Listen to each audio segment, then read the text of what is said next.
Life is complex. Join us for the simple gifts of wisdom, love, and delight in the written word. The Everlasting Man by G.K. Chesterton. Part 2. On the Man Called Christ. Chapter 6. The 5 Deaths of the Faith. Part 1. It is not the purpose of this book to trace the subsequent history of Christianity, especially the later history of Christianity, which involves controversies of which I hope to write more fully elsewhere. It is devoted only to the suggestion that Christianity, appearing amid heathen humanity, had all the character of a unique thing, and even of a supernatural thing. It was not like any of the other things, and the more we study it, the less it looks like any of them. But there is a certain rather peculiar character which marked it henceforward, even down to the present moment, with a note on which this book may well conclude. I have said that Asia and the ancient world had an air of being too old to die. Christendom has had the very opposite fate. Christendom has had a series of revolutions, and in each one of them, Christianity has died. Christianity has died many times and risen again, for it had a God who knew the way out of the grave. But the first extraordinary fact which marks this history is this, that Europe has been turned upside down over and over again, and that at the end of each of these revolutions, the same religion has again been found on top. The faith is always converting the age, not as an old religion, but as a new religion.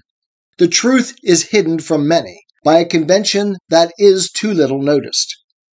Curiously enough, it is a convention of the sort which those who ignore it claim especially to detect and denounce. They are always telling us that priests and ceremonies are not religion, and that religious organization can be a hollow sham. But they hardly realize how true it is. It is so true that 3 or 4 times at least in the history of Christendom, the whole soul seemed to have gone out of Christianity. And almost every man in his heart expected its end. This fact is only masked in medieval and other times by that very official religion which such critics pride themselves on seeing through. Christianity remained the official religion of a Renaissance prince, or the official religion of an 18th century bishop, just as an ancient mythology remained the official religion of Julius Caesar, or the Arian Creed long remained the official religion of Julian the Apostate. But there was a difference between the cases of Julius and of Julian, because the Church had begun its strange career. There was no reason why men like Julius should not worship gods like Jupiter forever in public, and laugh at them forever in private. But when Julian treated Christianity as dead, he found it had come to life again. He also found, incidentally, that there was not the faintest sign of Jupiter ever coming to life again. This case of Julian and the episode of Arianism is but the first of a series of examples that can only be roughly indicated here. Arianism, as has been said, had every human appearance of being the natural way in which that particular superstition of Constantine might be expected to peter out. All the ordinary stages had been passed through.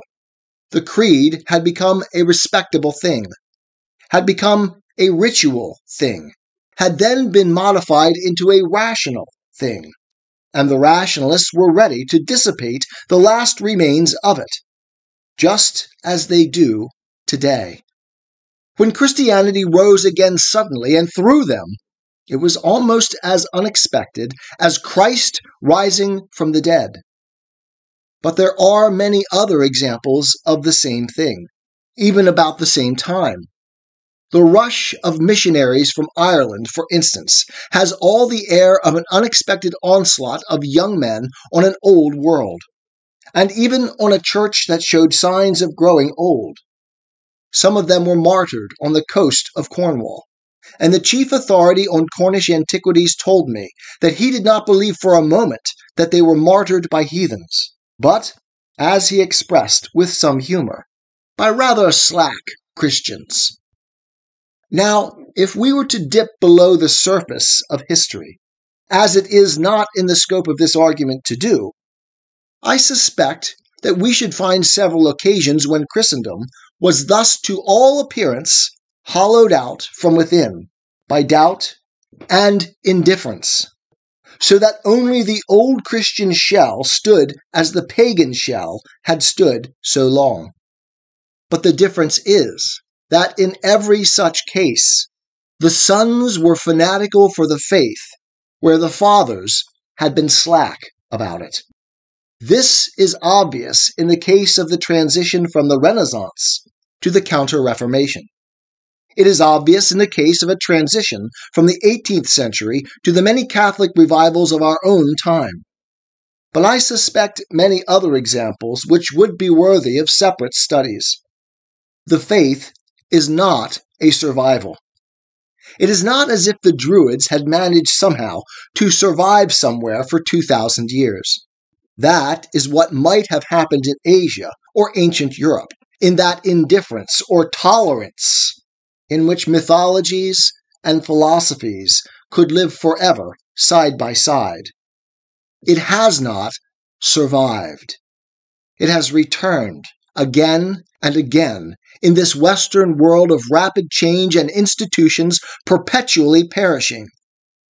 Europe, in the tradition of Rome, was always trying revolution and reconstruction, rebuilding a universal republic, and it always began by rejecting this old stone, and ended by making it the head of the corner, by bringing it back from the rubbish heap to make it the crown of the capital. Some stones of Stonehenge are standing, and some are fallen. And as the stone falleth, so shall it lie.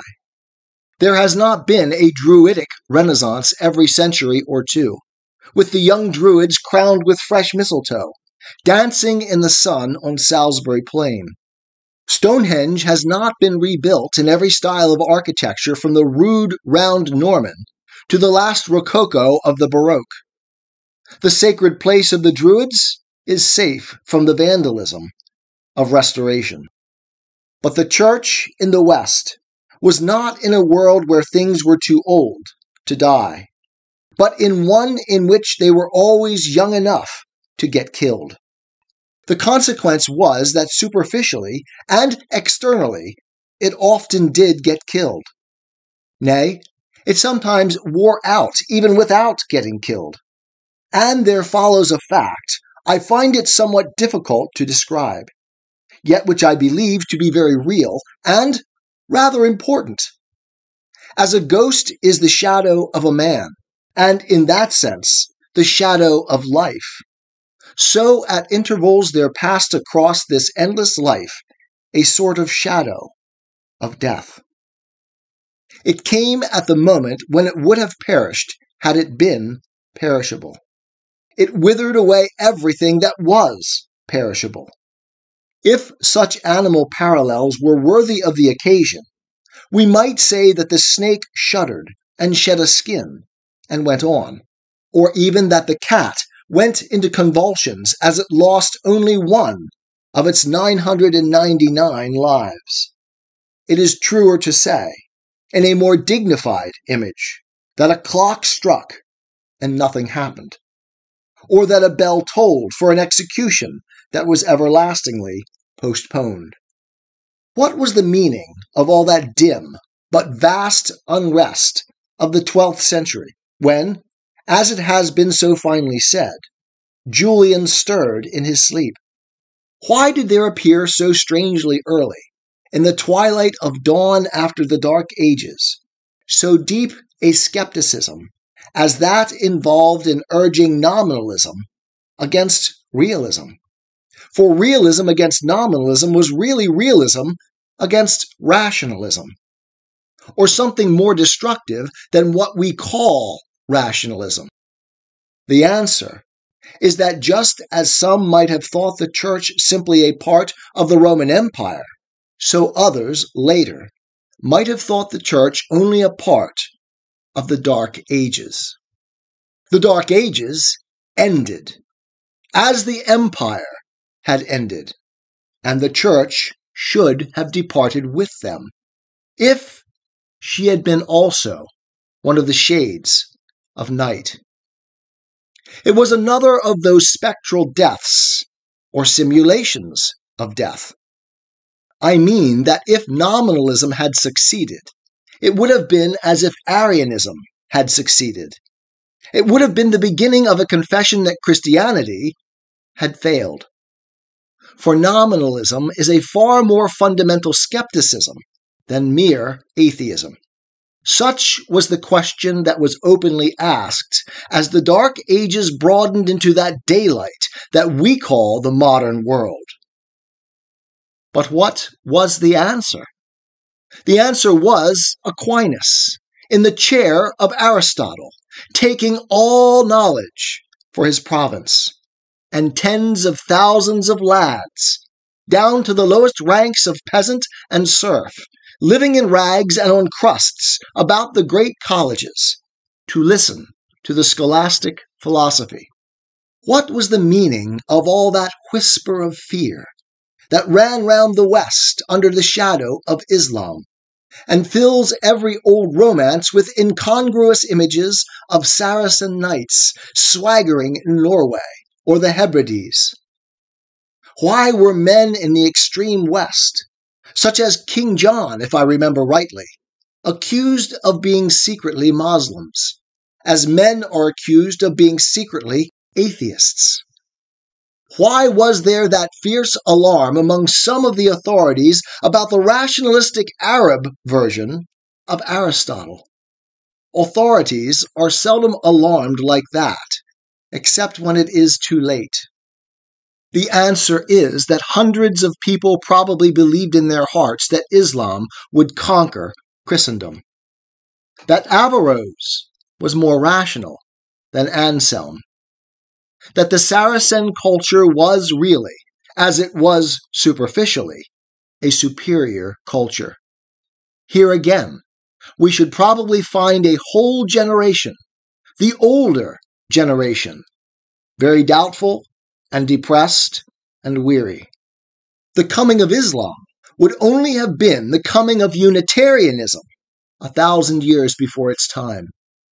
To many, it may have seemed quite reasonable, and quite probable, and quite likely to happen. If so, they would have been surprised at what did happen. What did happen was a roar like thunder from thousands and thousands of young men, throwing all their youth into one exultant countercharge: the Crusades. It was the sons of St. Francis, the jugglers of God, wandering singing over all the roads of the world. It was the Gothic going up like a flight of arrows. It was the waking of the world. In considering the war of the Albigensians, we come to the breach in the heart of Europe and the landslide of a new philosophy that nearly ended Christendom forever. In that case, the new philosophy was also a very new philosophy. It was pessimism. It was, nonetheless, like modern ideas, because it was as old as Asia. Most modern ideas are. It was the Gnostics returning. But why did the Gnostics return? Because it was the end of an epoch, like the end of an empire, and should have been the end of the Church. It was Schopenhauer hovering over the future. But it was also Manichaeus rising from the dead, that men might have death and that they might have it more abundantly. It is rather more obvious in the case of the Renaissance, simply because the period is so much nearer to us, and people know so much more about it. But there is more even in that example than most people know. Apart from the particular controversies which I wish to reserve for a separate study, the period was far more chaotic than those controversies commonly imply. When Protestants call Latimer a martyr to Protestantism, and Catholics reply that Campion was a martyr to Catholicism, it is often forgotten that many perished in such persecutions, who could only be described as martyrs to atheism, or anarchism, or even diabolism. That world was almost as wild as our own. The men wandering about in it included the sort of man who says there is no God, the sort of man who says he is himself God, the sort of man who says something that nobody can make head or tail of. If we could have the conversation of the age following the Renaissance, we should probably be shocked by its shameless negations. The remarks attributed to Marlowe are probably pretty typical of the talk in many intellectual taverns. The transition from pre-Reformation to post-Reformation Europe was through a void of very yawning questions. Yet again, in the long run, the answer was the same. It was one of those moments when, as Christ walked on the water, so was Christianity walking in the air. But all these cases are remote in date, and could only be proved in detail. We can see the fact much more clearly in the case when the paganism of the Renaissance ended Christianity, and Christianity unaccountably began all over again. But we can see it most clearly of all in the case which is close to us, and full of manifest and minute evidence, the case of the great decline of religion that began about the time of Voltaire. For indeed it is our own case, and we ourselves have seen the decline of that decline. The 200 years since Voltaire do not flash past us at a glance, like the 4th and 5th centuries, or the 12th and 13th centuries. In our own case, we can see this oft-repeated process close at hand.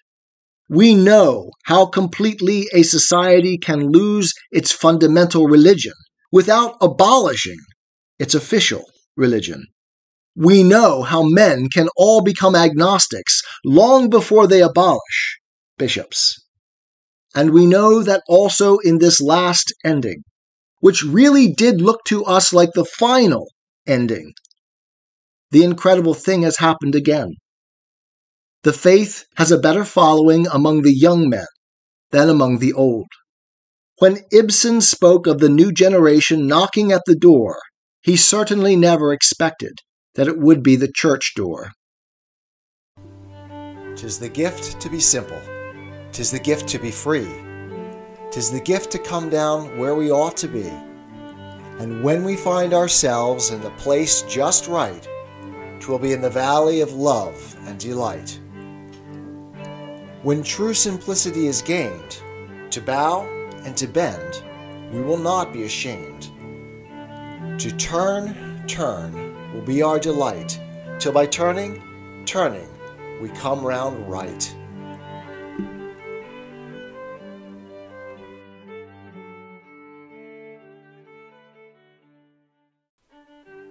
Life is complex. Join us for the simple gifts of wisdom, love, and delight in the written word. The Everlasting Man by G.K. Chesterton, Part 2, On the Man Called Christ. Chapter 6, The 5 Deaths of the Faith. Part 2. At least 5 times, therefore, with the Arian and the Albigensian, with the humanist skeptic, after Voltaire and after Darwin, the faith has to all appearance gone to the dogs. In each of these 5 cases, it was the dog that died. How complete was the collapse and how strange the reversal, we can only see in detail in the case nearest to our own time.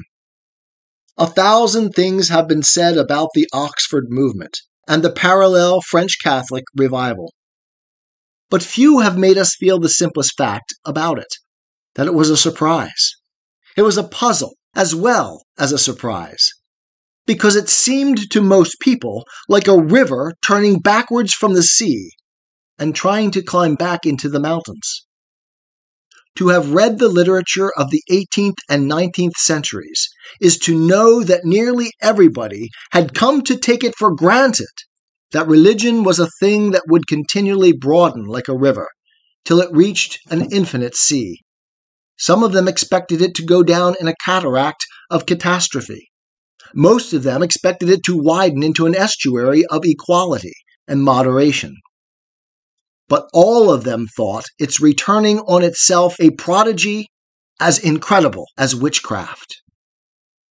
In other words, most moderate people thought that faith, like freedom, would be slowly broadened down. And some advanced people thought that it would be very rapidly broadened down, not to say flattened out. All that world of Guizot and Macaulay and the commercial and scientific liberality was perhaps more certain than any men before or since about the direction in which the world is going. People were so certain about the direction that they only differed about the pace. Many anticipated with alarm, and a few with sympathy, a Jacobin revolt that should guillotine the Archbishop of Canterbury, or a Chartist riot that should hang the parsons on the lampposts.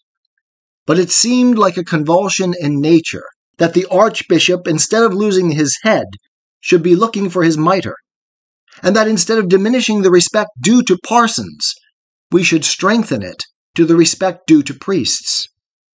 It revolutionized their very vision of revolution, and turned their very topsy-turvydom topsy-turvy.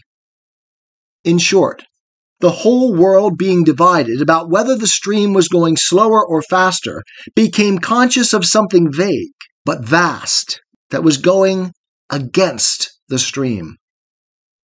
Both in fact and figure, there is something deeply disturbing about this, and that for an essential reason. A dead thing can go with the stream, but only a living thing can go against it. A dead dog can be lifted on the leaping water with all the swiftness of a leaping hound, but only a live dog can swim backwards. A paper boat can ride the rising deluge with all the airy arrogance of a fairy ship, but if the fairy ship sails upstream, it is really rowed by the fairies. And among the things that merely went with the tide of apparent progress and enlargement, there was many a demagogue or sophist, whose wild gestures were in truth as lifeless as the movement of a dead dog's limbs wavering in the eddying water. And many a philosophy uncommonly like a paper boat, of the sort that it is not difficult to knock into a cocked hat. But even the truly living and even life-giving things that went with that stream did not thereby prove that they were living or life-giving.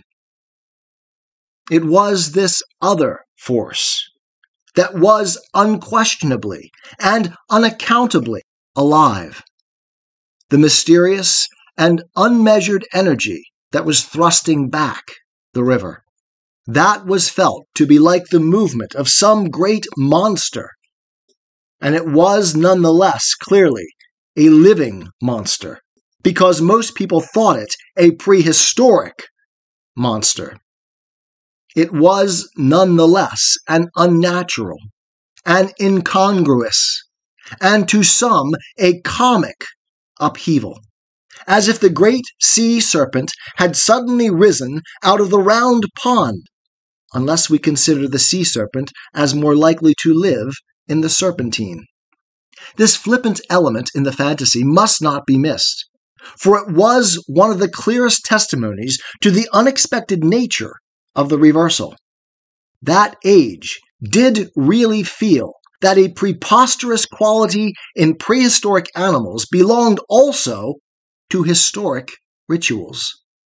That mitres and tiaras were like the horns or crests of antediluvian creatures, and that appealing to a primitive church was like dressing up as a primitive man. The world is still puzzled by that movement, but most of all because it still moves. I have said something elsewhere of the rather random sort of reproaches that are still directed against it, and its much greater consequences. It is enough to say here that the more such critics reproach it, the less they explain it. In a sense, it is my concern here, if not to explain it, at least to suggest the direction of the explanation. But above all, it is my concern to point out one particular thing about it, and that is that it had all happened before, and even many times before. To sum up, insofar as it is true that recent centuries have seen an attenuation of Christian doctrine, recent centuries have only seen what the most remote centuries have seen, and even the modern example has only ended as the medieval and pre-medieval examples ended. It is already clear, and grows clearer every day, that it is not going to end in the disappearance of the diminished creed, but rather in the return of those parts of it that had really disappeared. It is going to end as the Arian compromise ended, as the attempts at a compromise with nominalism and even with Albigensianism ended. But the point to seize in the modern case, as in all the other cases, is that what returns is not, in that sense, a simplified theology, not according to that view, a purified theology. It is simply theology. It is that enthusiasm for theological studies that marked the most doctrinal ages. It is the divine science. An old Don with D.D. after his name may have become the typical figure of a bore, but that was because he was himself bored with his theology, not because he was excited about it. It was precisely because he was admittedly more interested in the Latin of Plautus than in the Latin of Augustine, in the Greek of Xenophon than in the Greek of Chrysostom. It was precisely because he was more interested in a dead tradition than in a decidedly living tradition. In short, it was precisely because he was himself a type of the time in which Christian faith was weak. It was not because men would not hail, if they could, the wonderful and almost wild vision of a doctor of divinity. There are people who say they wish Christianity to remain as a spirit. They mean, very literally, that they wish it to remain as a ghost. But it is not going to remain as a ghost. What follows this process of apparent death is not the lingering of the shade. It is the resurrection of the body. These people are quite prepared to shed pious and reverential tears over the sepulchre of the Son of Man. What they are not prepared for is the Son of God walking once more upon the hills of mourning. These people, and indeed most people, were indeed by this time quite accustomed to the idea that the old Christian candlelight would fade into the light of common day. To many of them, it did quite honestly appear like that pale yellow flame of a candle when it is left burning in the daylight. It was all the more unexpected, and therefore all the more unmistakable, that the seven-branched candlestick suddenly towered to heaven like a miraculous tree and flamed until the sun, turned pale. But other ages have seen the day conquer the candlelight, and then the candlelight conquer the day. Again and again, before our time, men have grown content with a diluted doctrine. And again, there has followed on that dilution, coming as out of the darkness in a crimson cataract, the strength of the red original wine. And we only say once more today, as has been said many times by our fathers. Long years and centuries ago, our fathers or the founders of our people drank, as they dreamed, of the blood of God. Long years and centuries have passed since the strength of that giant vintage has been anything but a legend of the age of giants. Centuries ago already is the dark time of the second fermentation, when the wine of Catholicism turned into the vinegar of Calvinism. Long since that bitter drink has been itself diluted, rinsed out and washed away by the waters of oblivion and the wave of the new world. Never did we think to taste again even that bitter tang of sincerity and the Spirit, still less the richer and the sweeter strength of the purple vineyards in our dreams of the age of gold. Day by day and year by year, we have lowered our hopes and lessened our convictions. We have grown more and more used to seeing those vats and vineyards overwhelmed in the water floods, and the last savor and suggestion of that special element fading like a stain of purple upon a sea of gray. We have grown used to dilution, to dissolution, to a watering down that went on forever. But thou hast kept the good wine until now. This is the final act, and it is the most extraordinary of all. The faith has not only often died, but it has often died of old age. It has not only been often killed, but it has often died a natural death, in the sense of coming to a natural and necessary end. It is obvious that it has survived the most savage and the most universal persecutions, from the shock of the Diocletian fury to the shock of the French Revolution. But it has a more strange and even a more weird tenacity. It has survived not only war, but peace. It has not only died often, but degenerated often and decayed often. It has survived its own weakness and even its own surrender. We need not repeat what is so obvious about the beauty of the end of Christ in its wedding of youth and death. But this is almost as if Christ had lived to the last possible span, had been a white-haired sage of 100 and died of natural decay, and then had risen again rejuvenated, with trumpets and the rending of the sky. It was said truly enough that human Christianity in its recurrent weakness was sometimes too much wedded to the powers of the world.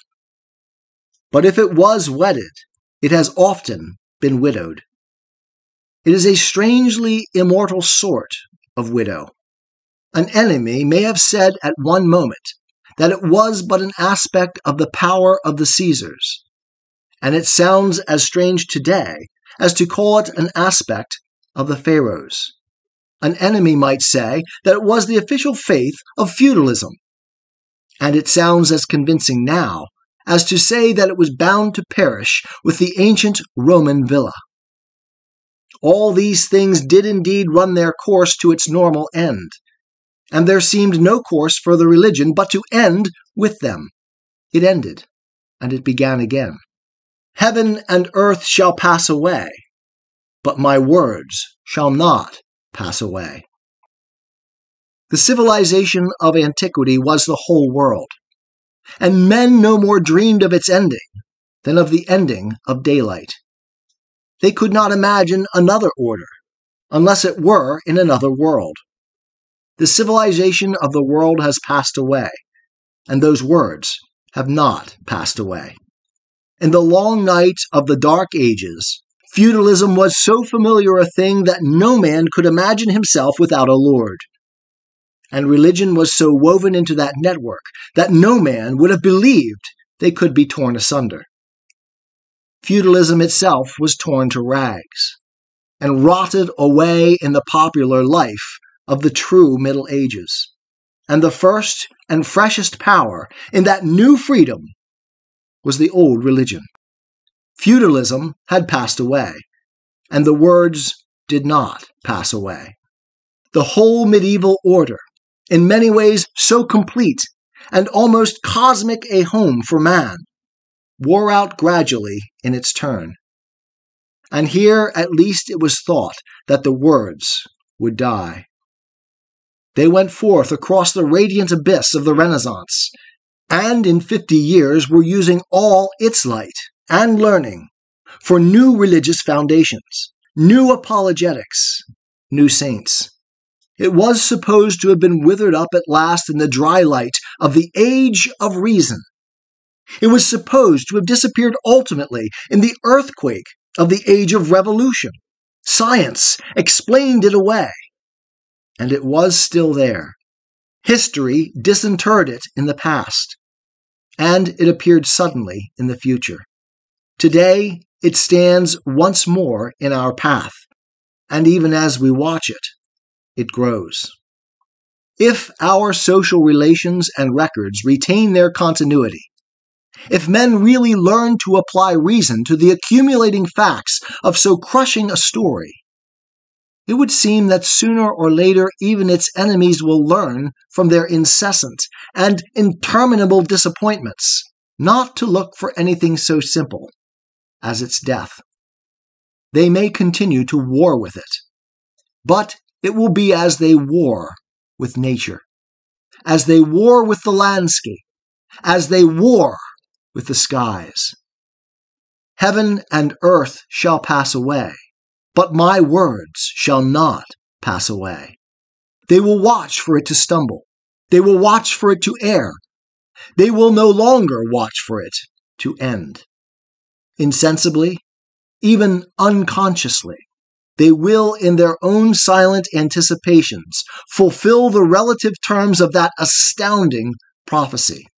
They will forget to watch for the mere extinction of what has so often been vainly extinguished, and will learn instinctively to look first for the coming of the comet or the freezing of the star. 'Tis the gift to be simple. 'Tis the gift to be free. 'Tis the gift to come down where we ought to be. And when we find ourselves in the place just right, 'twill be in the valley of love and delight. When true simplicity is gained, to bow and to bend, we will not be ashamed. To turn will be our delight, till by turning, we come round right.